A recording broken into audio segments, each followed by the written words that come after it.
Benar nggak sih Pak Jokowi ini memang ikut bermain di dalam pencapresan ini? Begini loh Bang, bahwa dia membangun banyak infrastruktur, dia mengeluarkan banyak kebijakan dan sebagainya, dan dia tentunya punya harapan bahwa penggantinya meneruskan itu.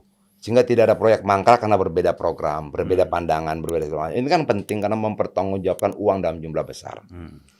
Dalam kapasitas itu mungkin dia ikut memikirkan siapa penggantinya. Iya. Kira-kira IKN ini kan programnya multi years.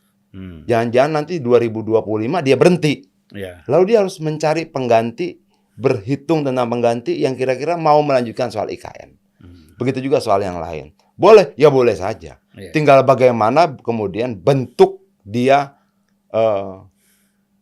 melakukan pertimbangan itu dalam langkah-langkah politiknya. Tapi bahwa dia punya keinginan agar tidak ada keterputusan program, lah boleh aja dong. Kira-kira kalau Anies yang terpilih menjadi presiden nanti, melanjutkan IKN nggak ya? Yang paling tahu Anies sendiri. Tapi aku sih khawatir aja nggak lanjut. Loh iya, artinya Tapi kan begini. yang tahu Anies gitu, yang pasti tahu dia mau tapi kok kayaknya bisa lanjut nggak ya? Kok nggak yakin sih gitu. Nah, artinya kan kita bisa melakukan perspektif ya dengan kepribadian, karakter dan lain-lain dengan pola politik yang berbeda misalnya. Kalau pakai bahasa abang antitesa ya tidak. Oh enggak ya. Itulah kalau bahasa abang Anies itu antitesanya Jokowi, dia tidak akan lakukan gitu loh. Kalau pakai pilihan terminologi abang ya gitu loh. Wah, kalau nggak dilanjutkan ini kan problem besar ya. Artinya biaya yang sudah dikeluarkan kan cukup besar untuk persiapan IKN. Persiapannya saja udah besar biaya, apalagi kalau tidak dilanjutkan. Oleh karena itu alasan paling pokok tadi bahwa untuk continuity ini harus ada orang yang tepat mungkin ya. Ya, yang mungkin punya pandangan yang sama tentang pentingnya IKN itu gitu loh. Kan orang bisa beda-beda, Bang. Yeah. IKN ini penting, ada yang bilang enggak. Kereta cepat penting, ada yang bilang enggak gitu. Jalan infrastruktur penting, ada yang bilang enggak gitu loh. Buat Bung Adian, kalau Anies ini menjadi capres, saya tidak mengatakan setuju atau enggak ya, tapi bagus atau enggak sih? Dari cara pandang saya? Ya.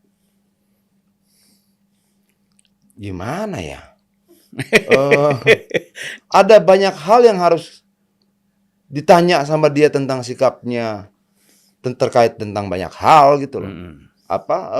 Kalau berdasarkan yang saya tahu sekarang, saya tidak setuju. Misalnya saya tanya, lu mau milih nggak? Enggak. Lu mau milih Anies nggak? Enggak. Kenapa? Ya banyak hal yang saya tidak tahu jawabannya tentang sikap dia gitu loh. Ya itu melihat pengalaman di DKI barangkali. Ya mungkin itu salah satu contoh yang bisa menjadi pertimbangan buat saya dan buat banyak orang lain ya. Tapi terlepas daripada itu sih Bang, kalau saya pikir, aduh ampun deh. Yuk kita turun yuk. Yuk kita lihat ke bawah yuk. Bagaimana beratnya persoalan kehidupan rakyat itu. Kalau kita turun ke bawah, bicara dengan rakyat, kita lihat bagaimana beratnya mereka menghadapi hidup hari ini.